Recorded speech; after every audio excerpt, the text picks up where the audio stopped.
Alright everyone, we are back with Let's Play the Conquest of Camelot. CR Game Scott here, and we are still, this is part 3, and we are in Merlin's Tower still, that we saw last game, and we're almost done with everything we need to do for the most part. The only thing I think we need to finish up in here is just take a look at the scroll. So let's look, scroll. The scroll's from Jerusalem, written in Aramaic. You may read my translation of it, scribbled there in the margins. Alright, so let's read scroll. Yep.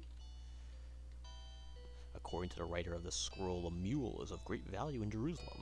The writer says, so great is the value of a mule that it is sure of foot and gentle of nature, that it is above all the gold and treasures of the earth. Sounds a bit exaggerated to me, but that is the gist of it. Alright, so that's pretty much all we need to do in Merlin's Tower. So let's go to the treasury.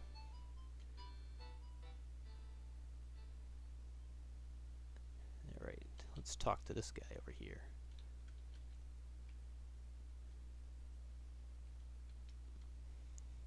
My king, if you seek my advice, I say this. Take with you coins of all three value, copper, silver, and gold. Each has its use. By the way, there's no music in this room, so I'm not jipping you of anything intentionally. At least, let's look around. The tower stronghold was built to protect your store of coins and other valuables. The bundles on the right are new, however. Let's look at bundles. There are bundles that are stored here. Well, alright. I guess that's not too helpful. Anyway, let's give purse. That's how you get start game money here. Thank you, my lord. I shall fill it with according to your wishes. Get gold. And that's all we need for now, I believe, for our purposes. You now have gold coins, my lord. Alright, let's take purse. And he's going to say we have more. Well, let's see what he says. There's room for more, my lord, but here it is, as you command. Alright, so we'll come back and get some silver and copper later on. I'm not sure exactly how it benefits us in the future, but for the time being, at least. Alright, and I'm not going to read every one of these things because for the most part, it's the same thing. Alright, often Guinevere may be found here in the Queen's Bower, and so we're going to go talk to Guinevere, I guess, at this point, and see what she has to say. So, just pressing enter, and there's a little different tune that plays. So there's Guinevere. Let's take a look around here. Guinevere awaits you in her bower. The blight in Camelot has not spared this place. Once the most beautiful garden in the land. It still looks okay to me. Alright, well, maybe I don't have an eye for gardens. Guinevere rises. In honor of the king, I guess. Alright, so, let's ask about Lancelot. Oh, you know what? I forgot to ask that other guy about, we'll be back to Treasury, but I forgot to ask him about one of the other knights. I can't remember his name. Gawathane or something like that. We're just good friends. That's pretty funny. However, it's true that I was the last person to talk to him before he went seeking the Grail. He said he would seek information from the Lady of the Lake. Now, what I don't understand is the watery tart. What I don't understand is that supposedly he's virtuous, but it seems like there's a strong insinuation that they have been having an affair, and that the king is just turning his back on it. So I guess the king's you are probably the better man in this situation. Anyway, kiss man, let's not do that. Let's kiss woman.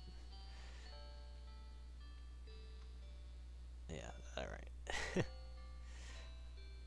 Okay, well. I'm not sure. That gives us points. We're told to do that, but I'm not sure. We didn't really get much of a response from that. Take Rose. We're next to your heart. Pardon me. In time indeed, it will guide you through danger if you recite the message of the rose.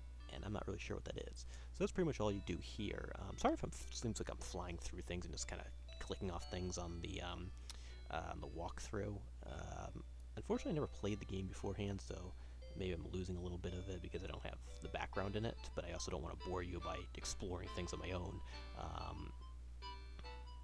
I want to actually play the game and just go through it. So obviously you can't get the same feeling you can when you actually play the game yourself, but for purposes of Let's Plays, things have to be a little different, and hopefully it's going all right.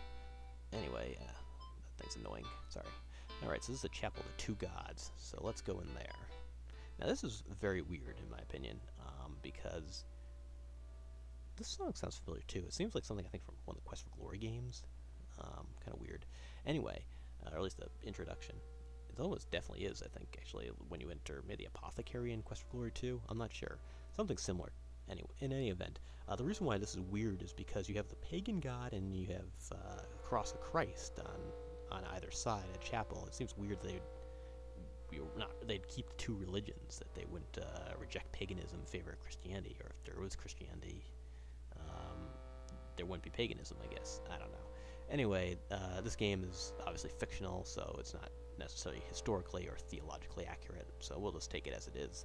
Anyway, what you want to do is you want to look at altar, I believe. Okay, well, let's look then. Two gods between an old and new religion. Alright, so I guess there is a struggle. Still kind of weird, but alright, so what you want to do is look at cross, maybe. If this doesn't come up right with anything, the cross is an ancient symbol that has been adopted by the followers of the Christ God, also known as Christians. And look at, what's the name of this guy? Mithras.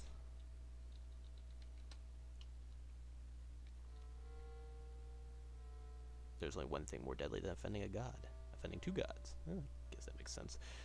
Anyway, let's kneel here. So we're going to be a pagan, I guess. Not that we endorse that, of course. And we want to give coin. And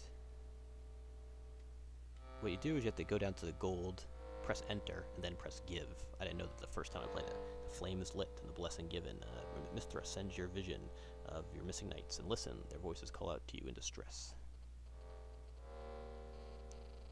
Save me, most valiant king. I am injured unto the death by a black fiend. The green leaves will cover my bones unless you are quick. And that's Gawain speaking. And these come up by themselves. I have no control over it. The next one's Lancelot. Arthur, I cannot move, I cannot escape, and I am so cold, so terribly cold. How can she be so heartless? So I guess it's probably a witch or something involved. I actually do not know. I have not read that far ahead. Galahad, I am lost in the darkness, hidden from light and life, with only the rats to lust for my flesh and blood. I will die here unless you help me, my king. So the mission did not go too well, as we can see. Alright, so that's that. Let's stand and pray to Christ, I guess. This is one of the weird things. I think Late Blade, I believe, is playing currently. What's the game? Conquest of Longbow, and they also mix sort of pagan and Christian traditions. They have all the pagan, Celtic, or British gods or references, but then they're also praying to. There's actually monks and the Catholic religion there as well, kind of references to the Catholic saints and things like that, which is kind of weird too. Anyway, let's give coin, and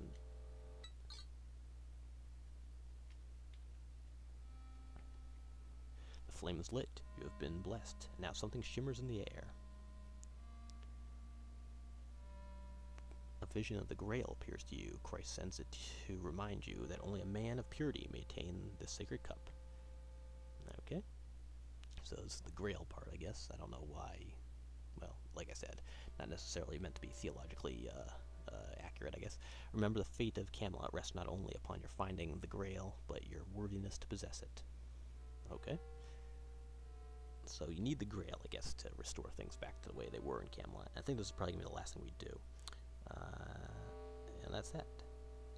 Okay, so let's stand and let us well, we have a little bit more time left, but I guess let's just call it quits for now on this. So this is Sierra Games Scott. We are still in the castle of King Arthur, and we'll see what we can do next time in part 4 of Let's Play Conquests of Camelot by Sierra Games Scott. Signing off. Take care.